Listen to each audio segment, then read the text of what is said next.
আজকে আমরা দেখব কোনো একটা নির্দিষ্ট বিন্দুতে যদি দুইটি ভেক্টর যদি ক্রিয়া করে তাহলে দুইটি ভেক্টরের যে লব্ধির মান আর যে ডিরেকশন অর্থাৎ লব্ধি কোণ সেটা নির্ণয়ের ফর্মুলার ডেরিভেশনটা দেখব। তো ধরা যাক এটা একটা পয়েন্টের নাম দিচ্ছি এ পয়েন্টে একটা ভেক্টর ক্রিয়া করলো, ভেক্টরটার নাম দিই হচ্ছে পি ভেক্টর। আরেকটা ভেক্টর আছে, সেটা হচ্ছে ধরা যাক কিউ ভেক্টর। এটা কালারটা একটু চেঞ্জ করে দিই।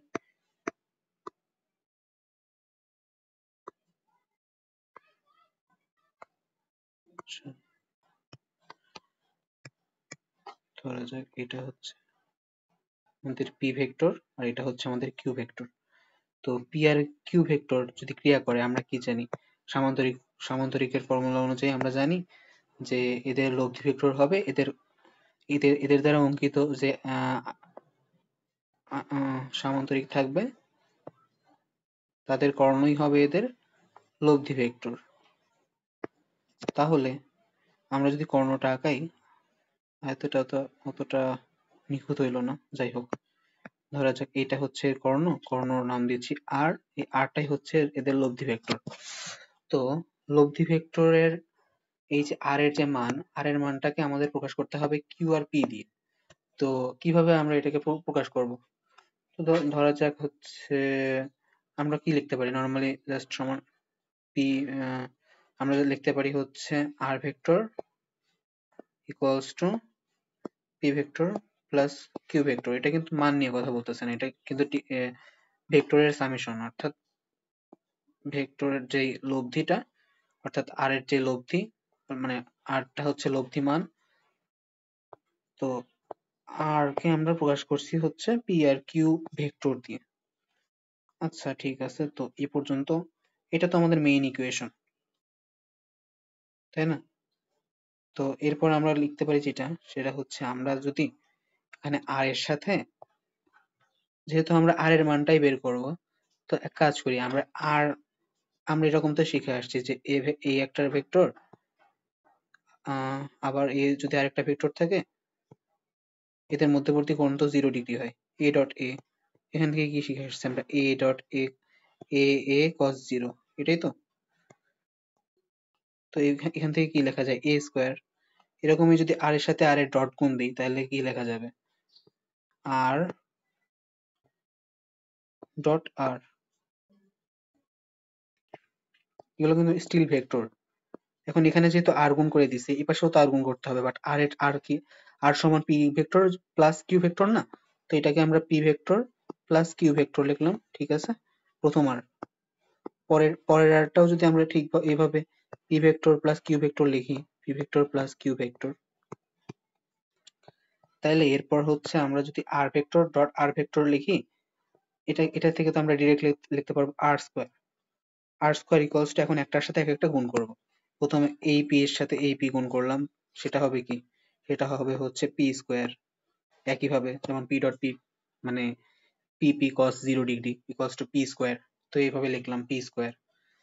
দেন আমরা যদি লিখি পি ডট কিউ, আচ্ছা এটাকে আমরা পি ডট কিউ একটু আলাদা লিখে দিচ্ছি, মানে পি ডট কিউ এভাবেই তো লিখতে হবে, মানে পি আর কিউ এর হচ্ছে ডট গুণ, যেহেতু এটা পুরোটাই ডট গুণ। তো এখন আবার যদি লিখি এখানে কিউ এর সাথে কিউ এর সাথে পি, কিউ ডট পি, দেন আমরা কি লিখতে পারবো? আমরা লিখতে পারবো কিউ কিউ, এটাকে নর্মালি লিখছি কিউ স্কোয়ার। আশা করি এটা বোঝা গেছে। এরপর সবকিছু ঠিক রাখলাম, এটাকে আমি একটু কপি করি, তা কপি করার দরকার নেই, নর্মালি লিখি P square plus Q square plus P dot Q plus, এখন আমি এই যে এই কিউ ডট পি আছে এটাকে আমি পি ডট কিউ লিখলাম, কারণ ডট গুণে তো হচ্ছে বিনিময় সূত্র মানে, আর পি ডট কিউ লেখা যায় কিউ ডট পি লেখা হয় একই। তো এগুলাকে হচ্ছে ভেক্টর, স্টিল এগুলা কিন্তু মান আমি ইউজ করি নাই, এগুলা স্টিল ভেক্টর হিসাবে আছে, P dot Q dot Q P dot Q. Then আমরা যদি এটাকে লিখি P square plus Q square plus two P dot Q, still okay.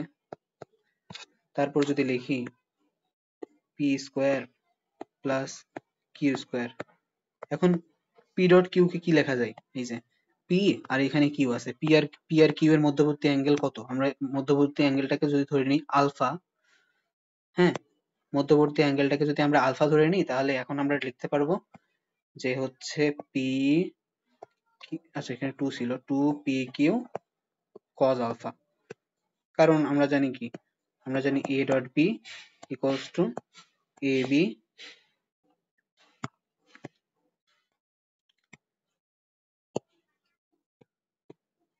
Equals to A B cos alpha. এটা তো আমাদের মেইন ফর্মুলা, এই মেইনলি ডট গুণনের এই ফর্মুলা থেকে পুরা এই যে লব্ধি নির্ণয়ের ফর্মুলাটা, মানে লব্ধির মান নির্ণয়ের ফর্মুলাটা বের করে আনা যায়। তাহলে এটাকে আমরা আলাদা করে লিখে রাখি। ও আচ্ছা, এখানে তো আর স্কোয়ার ছিল, আমি জাস্ট আর লিখছি কেন, এই যে স্কোয়ার ছিল, তো এখানে হচ্ছে, আচ্ছা সরি, এখানে যেহেতু এটা, আচ্ছা ঠিক আছে। এখন এটাকে আমরা পুরাটা হচ্ছে একটা বক্সের মধ্যে রেখে দিই। তার আগে এখানে একটা রুট করে নিই। ওকে, এবার ঠিক আছে। এরপর আবার আমরা যদি এখান থেকে হচ্ছে এই লব্ধির যে অ্যাঙ্গেলটা হয়েছে এটা নির্ণয় করতে চাই, অর্থাৎ লব্ধি এই যে আর, এই যে আমাদের আর লব্ধি ভেক্টরটা কত কোণ করে আছে, অর্থাৎ পি ভেক্টরের সাথে কত কোণে হেলে আছে, এটা যদি আমরা বের করতে চাই তাহলে হচ্ছে এখন আরেকটা স্ট্র্যাটেজিতে আগানো লাগবে। এটা প্রমাণ করার জন্য আমরা ফার্স্টে আমাদের মেইন যে ইকুয়েশনটা ছিল যে R vector equals to P vector plus Q vector, এটাকে আমরা আনি। ওকে, এটাকে আমরা নিয়ে আসলাম। এখন আমরা যেটা করব সেটা হচ্ছে আমরা কাজ করি আর ভেক্টরের সাথে ফার্স্টে পি ভেক্টরের একটা, আচ্ছা আমরা যেহেতু হচ্ছে এই যে পি ভেক্টরের সাথে আমাদের আর ভেক্টরটা কত কোণ করে আছে, তো এটা বের করার জন্য আমরা পি এর সাথে একটা আর রিলেশন বের করব না, মানে পি এর সাথে আর এর যে অ্যাঙ্গেলটা লাগবে থিটা, এই থিটাটা আনার জন্য তো আমাদেরকে হচ্ছে ডট গুণনের হেল্প নেওয়াই যেতে পারে, কারণ কি R P, R dot P equals to R P cos theta, তাই না? এই যে আর পি কস থেটার যে মানটা, এই কস থেটা যে আসতেছে, এই থেটাটা আমাদের দরকার, তাইলে এক কাজ করি আমরা আর এর সাথে পি এর একটা ডট গুণ করে ফেলি। এখন এই যে এই পাশে যেহেতু পি ডট করে ফেলছি, মানে ডট পি করে ফেলছি, এখানে এক কাজ করি পি প্লাস কিউ যে আমাদের ভেক্টর ছিল, আমি কিন্তু এই লাইন থেকে এই লাইনে আসছি, পি ডট কিউ ছিল, এর সাথে আমরা পি কে আবার ডট গুণ করলাম। ওকে, এখন হচ্ছে আমরা এখান থেকে লিখতে পারি আর পি কস থেটা, কস থেটাই তো হবে, কারণ এই যে এর সাথে কি থিটা কোণে হেলে আছে না, R P cos theta equals to হচ্ছে, এখন আবার P dot P P square plus Q dot P কি কিউ পি, কিউ এর সাথে পি কত করে আছে, আলফা কোণে আছে, কিউ পি, সরি সাইন লিখতেছি কেন, কস, কস আলফা। এখন এখান থেকে দেখা যাচ্ছে যে সবগুলা এখান থেকে একটা করে পি কম, আচ্ছা এই পিটা আমি রেখে দিতেছি, পরে কমন নিলেও চলবে এটা, মানে এখান থেকে পি কাটা দেওয়া যেতে পারে, বাট কাটা এখন আপাতত না দিলেও সমস্যা নাই। দেন এটাকে একটু চাপাই লিখি। ওকে, এখন এক কাজ করি, এটা আমাদের যদি হয় 1 নাম্বার ইকুয়েশন, আমরা আর এর সাথে পি এর এবার ডট গুণন তো দিব না, এবার আমরা ক্রস গুণন দিই। ক্রস গুণন দেওয়ার কারণ কি, এটা একটু পরেই বোঝা যাবে, তাও কারণটা বলে রাখি। কারণ এখানে যেহেতু cos θ আসছে, আর এখানে আর এর মানটা একদম সহজ আসছে, আমরা আর এর মানটা তো আমাদের দরকার নেই, আমাদের জাস্ট দরকার জাস্ট অ্যাঙ্গেলটা, মানে থিটার মানটা। তো cos θ নিজে, এখন যদি আমরা আর পি এর একটা রিলেশন, আমরা কি জানি আর ক্রস পি কি, আর পি সাইন থিটা, তো আর পি তো কাটা যাবে, সাইন থিটা আর কস থিটার ওখানে জাস্ট অ্যাঙ্গেলের একটা মানে ট্যানজেনশিয়াল ইকুয়েশন থাকবে। তো এখান থেকে আমরা যদি আর এর সাথে পি ক্রস করি, তো আমরা এই যে মেইন ইকুয়েশন থেকে এখানে আবার লিখবো, মেইন ইকুয়েশন থেকে আমরা যদি লিখি, আমরা কি লিখতে পারবো, আমরা লিখতে পারবো যে আর, সরি এখানে পি ছিল,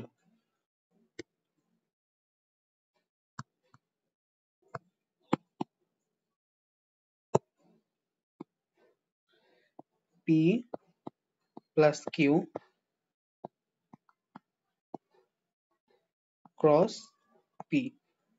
এখানে এর ক্ষেত্রে কিন্তু হচ্ছে সিরিয়ালটা ম্যাটার করতেছে যে কোনটার পরে কোনটা ক্রস করতেছি, বাট ডট গুণনের ক্ষেত্রে কিন্তু সিরিয়ালটা অর্থাৎ বিনিময় সূত্র ডট গুণন কিন্তু মানে, কিন্তু ক্রস গুণন কিন্তু মানে না। ওকে, এখন পি ক্রস, এখানে এটার সাথে এটা ক্রস করতে হবে, এটার সাথে এটা ক্রস করলে কি, পি ক্রস পি কত, পি ক্রস ক্রস পি হচ্ছে জিরো, কারণ কি P Q, P R P তো একই অ্যাঙ্গেলে আছে, আর পি পি সাইন জিরোর মান তো জিরো, এই জন্য এটা জিরো হবে। পি এখন Q cross P, Q cross Q cross P. Okay, আমরা এটাকে রাখলাম ভেক্টর সাইন। দেন আমরা যদি এই পাশে একটু হিসাবটা করি, তাইলে আসবে হচ্ছে, আর এই পাশে ছিল কি, এই পাশে ছিল হচ্ছে, আমরা যদি লিখতে পারি তাহলে হচ্ছে আর পি সাইন, আচ্ছা এখানে কিন্তু আমরা শুধু জাস্ট এভাবে রাখি আপাতত। এরপরে আমরা দুইটারই যদি ভ্যালু নিয়ে কাজ করি শুধু, যে আর ক্রস পি হয়তো ভেক্টর ছিল, জাস্ট ভ্যালু নিয়ে কাজ করতেছি, কারণ দুইটা ভেক্টর যদি সমান হয় এদের ভ্যালু তো সেমই হবে, ভ্যালু যদি সমান হইতে হয়, মানে ভ্যালু যদি সমান হয় তার দিক যদি সমান হয় তাইলেই তো দুইটা সমান ভেক্টর না, অর্থাৎ এই পাশের সাইড আর এই পাশের সাইড যদি সমান হতে হয় তাহলে তো এদের মান আর দিক অবশ্যই সমান হতে হবে। তাহলে এটার মান সমান সমান এটার মান যদি লেখা যায় তাহলে হচ্ছে লেখা যাবে কি, R cross P equals to Q cross P, Q cross P. এখন এটাকে যদি আমরা লিখি তাহলে কি লিখতে পারবো, R P sine theta equals to Q P sine theta. এটাকে যদি আমরা হচ্ছে 2 নাম্বার, আচ্ছা আর পি এখানে সাইন থিটা কেন লিখলাম, আর পি সাইন থিটা, হ্যাঁ ঠিকই ঠিকই আছে, আর কিউ পি সাইন থিটা কেন লিখলাম, কিউ পি ওইদের মধ্যে তো কোণ হচ্ছে আলফা, এদের মধ্যে কোণ হচ্ছে আলফা। এখন ঠিক আছে, এখন এরপরে আমরা যদি লিখি তাহলে হচ্ছে এটাকে যদি আমরা কয় নাম্বার ইকুয়েশন দিব, এটাকে আমরা 2 নাম্বার ইকুয়েশন যদি দেই, আর আমাদের 1 নাম্বার ইকুয়েশন কি ছিল, 1 নাম্বার ইকুয়েশন ছিল আর পি কস থিটা, এই যেটা। এখন আমরা এই দুইটাকে নিয়ে একসাথে হচ্ছে যদি আনি, আমরা যদি 2 নাম্বার ইকুয়েশনকে 1 নাম্বার ইকুয়েশন দিয়ে ভাগ দিই, তাইলে আমরা যেটা পাবো সেটা হচ্ছে 2 নাম্বার ইকুয়েশন হচ্ছে R P sine theta, R sine theta, আচ্ছা আর পি, সেটা অন্য কালি দিয়ে লিখি, R P sine theta by R P cos theta equals to Q P sine alpha by P square plus Q Q P cos alpha. মোটামুটি আমাদের ইকুয়েশনটা চলে আসছে। এখন যদি আমরা আর আর কাটা দিই, পি পি কাটা দিই, তাহলে এখানে আমরা থাকবে হচ্ছে ট্যান থিটা ইকুয়ালস টু, এখান থেকে দেখা যাক যে এখান থেকে হচ্ছে পিটাকে আমরা আলাদা রাখি, কিউ সাইন আলফা লিখলাম, সাইন আলফা, এখান থেকে পিটা আলাদা রাখি, P plus Q cos alpha,